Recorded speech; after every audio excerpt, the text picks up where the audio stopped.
Hello, Slicey Dicers. This is Brian with another knife review for you. Today we have the WE Knives Roxi. As the title says, this was probably my most anticipated knife of this year. I was extremely excited to get my hands on it for a couple reasons. First of all, it's my style. It's a little big knife. I love the look of it. I love Warncliffs. I love these. This is a 2.6 inch blade. 6.3 inch overall length. I love this size, fairly thick blade stock. Like these just kind of chunky little knives. I really like them. They're not something I want to use every day, but I love them. They're just really cool. And also, it is designed by Todd Knife and Tool, Seth and Terrell Todd. If you guys don't know, Terrell Todd is Zeldrick42, which I'm sure you guys have seen his channel. Great YouTuber and a guy who helped me out a whole lot getting started. And I was like excited to see my buddy, get something made by WE. He also does some rep work for WE. But I was really excited just to see it come out and see how it was. And again, I just love the look of it. And I was really hoping it was going to be awesome. It is. Spoiler alert. But I didn't do an unboxing video, though, because as I said, in fairness, this guy is my friend. One of the designers is my friend. And I didn't want it to suck and do an unboxing video and just have it suck. It doesn't suck at all. So I was worried about nothing, and I knew I shouldn't be, but I didn't want to deal with that awkwardness right before Christmas. That'd be weird. Before I go any farther, I will say this is available on White Mountain Knives right now. The first batch of them is a fairly small delivery, and then there's more coming next month.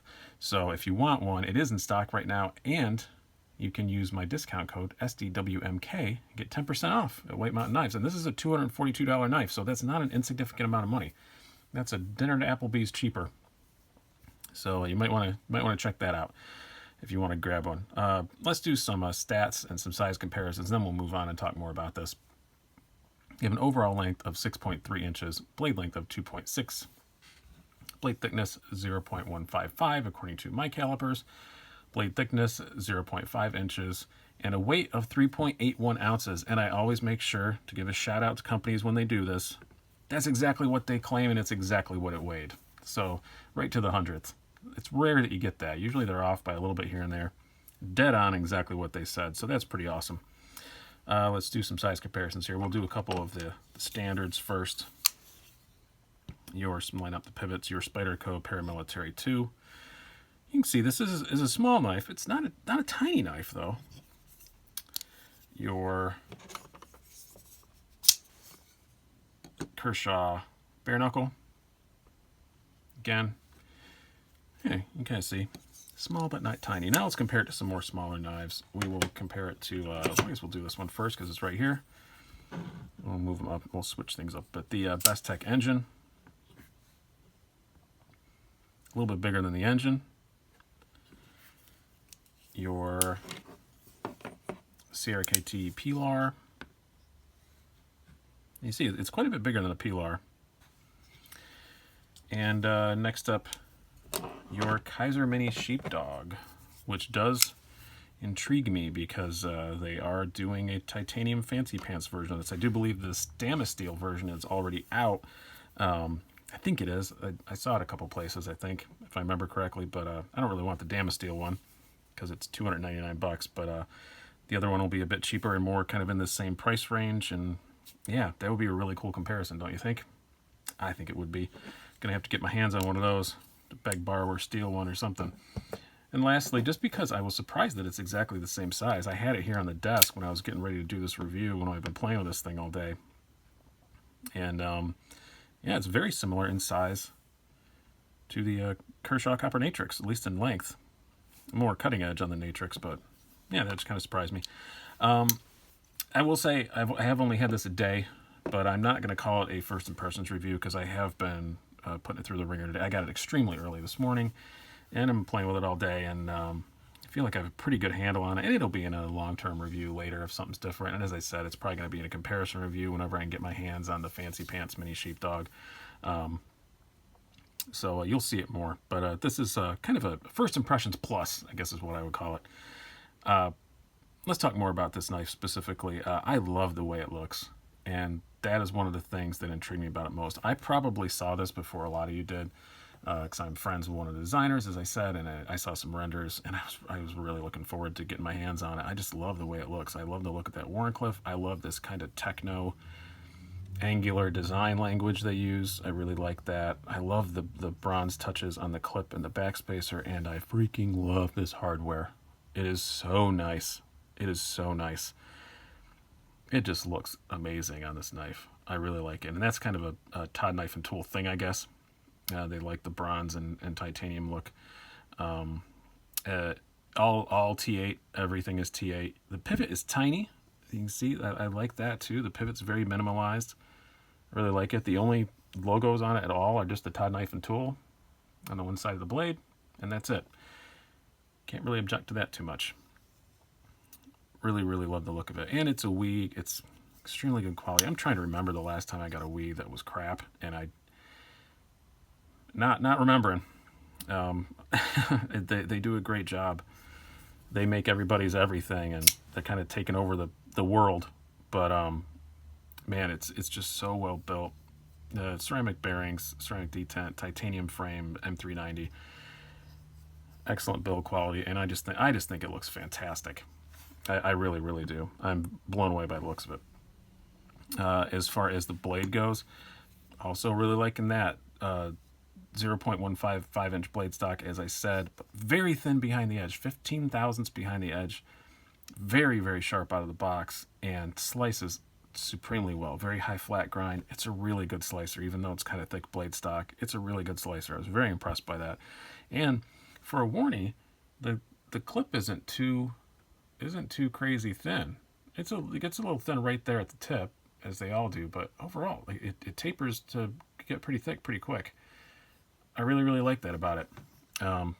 That's very, very good. One odd thing I'm just going to mention, it doesn't have a sharpening trail, which I was kind of surprised by. But that I did talk to Terrell, and that's on purpose.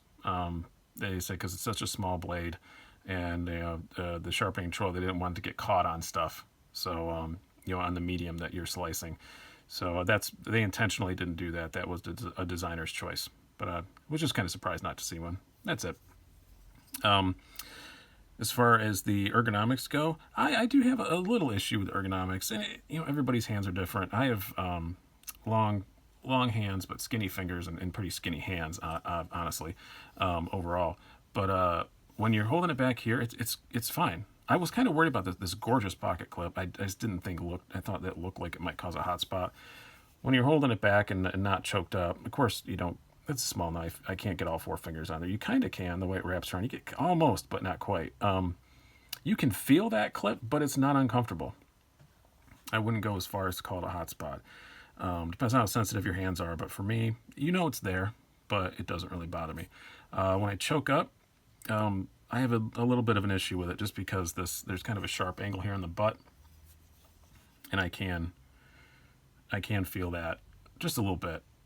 It's not horrible, but on a scale of 1 to 10, the 10 being like the most comfortable knife I've ever put in my hand, I'd say it's like a 7. It was just fine. And you know what? It looks so good. I kind of forgive it for that.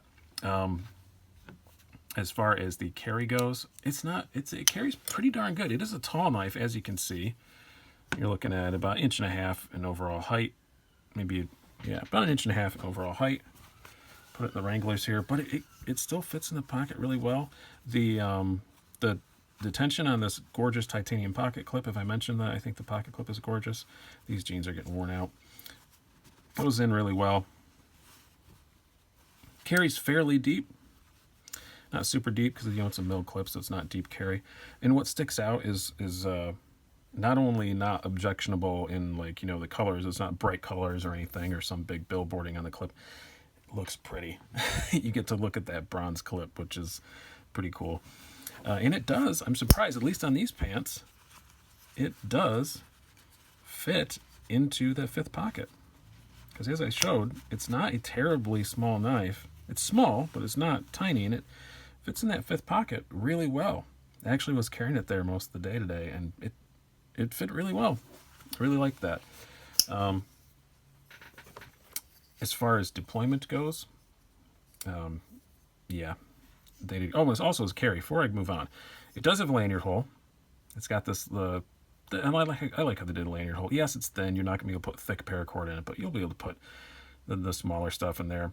And I'm not a lanyard guy, so that doesn't bother me, but it will work. But what I like about it, what they did, is when you're feeding it through, there's like a little window in this really cool bronze backspacer that you can, you know, just kind of guide it through. I thought that was a really super smart touch. I just thought that was a really neat touch that really impressed me. I really, really liked it. Back to deployment. It's darn good. It's does a great job with the detents. This is a really perfect detent. Runs on the usual ceramic ball bearings. It's not completely drop shutty.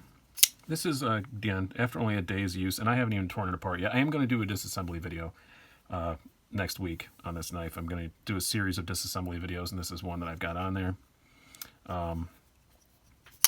And, you know, you got to shake it, but it will go. I will say it deploys extremely well when you light switch it. It's not as great on the push button. That time I just did it perfect. But I can fail it when I push button it. Now I can't. Of course, now that I'm trying to show you something, now it's working great. But I could fail it on the push button. But light switch, it always just rockets right out. Really, really nice. And this little fuller channel, deployment channel, whatever you want to call it, works great for spidey flicking. It works excellently. You can thumb flick it.